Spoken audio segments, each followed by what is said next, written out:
Recently, Supreme Court of India came down quite heavily just 2 days back about the continuing dispute of the surveys, which time and again, every now and then, somebody or the other is asking about surveys to be done about existing masjids and see if they can get rid of those masjids and establish temples. Hindu Sena, which has asked for a Sambhal Masjid, which has asked for some other masjid in some place in UP.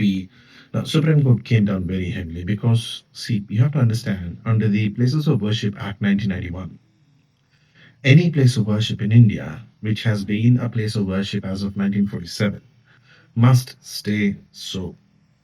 Now, we understand that when Babri Masjid was destroyed, or Babri Masjid was broken, and the construction of Ram Mandir was propagated, was insisted, it definitely had some sort of genuine reason because, yes, Ayodhya is associated with Bhagwan Ram, and it's a sentimental and extremely important issue for Hindus, and particularly given that Ayodhya was the kingdom of Lord Ram and Bhagwan Ram.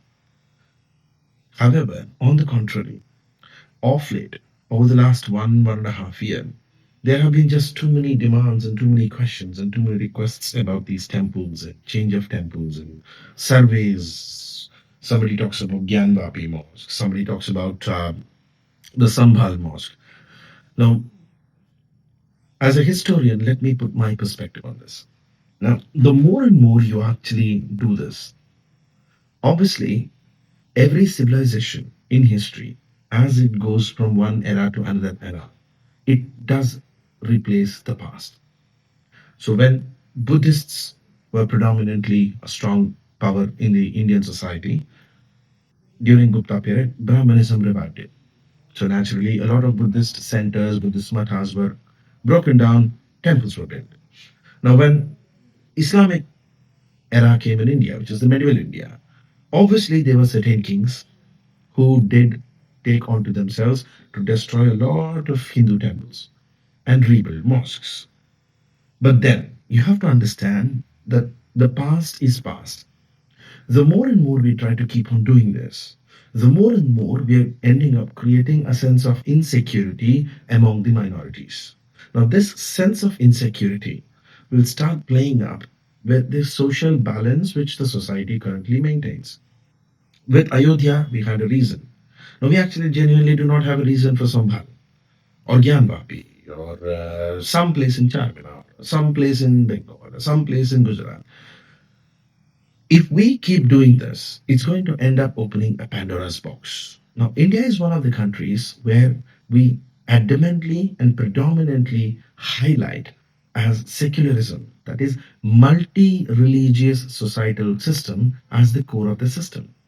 Now, as we start doing these surveys and these checks and we start movements about breaking down religious institutions of one particular religion and see if we can replace it with another particular religion, what it will create is a social disturbance.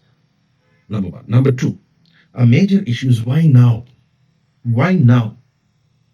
Other than a political requirement of a particular political organization who's trying to consolidate a particular religious vote bank, there is no specific genuine reason to do this.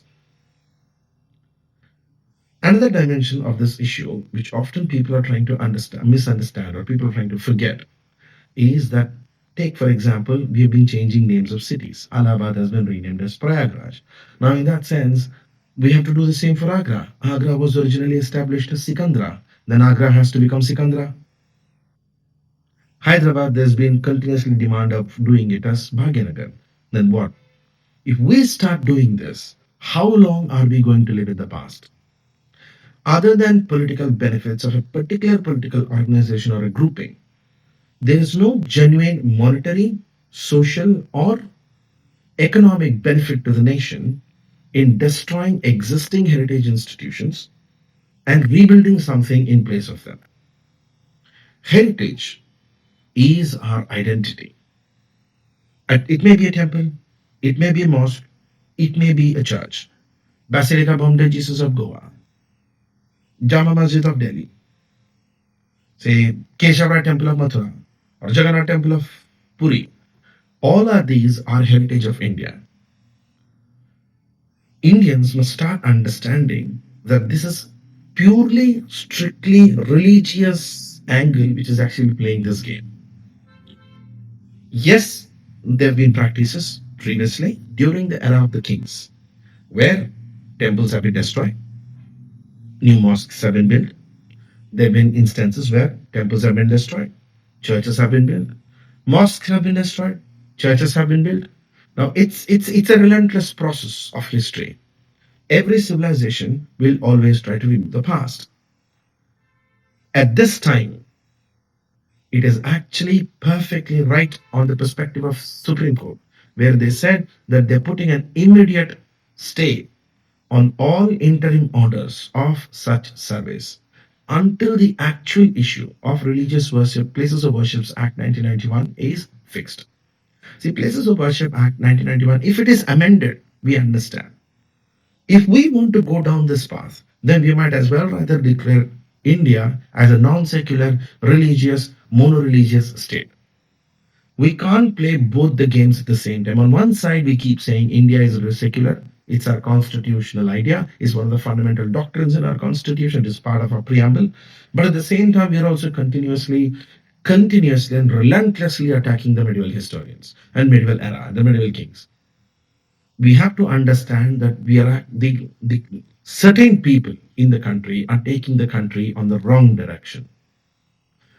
I'm not justifying destruction of temples as the right thing, or I'm not justifying destruction of mosques as the right thing, or destruction of Buddhists as the right thing. But what I mean to say as a historian is what has been past is past. Our heritage is our heritage.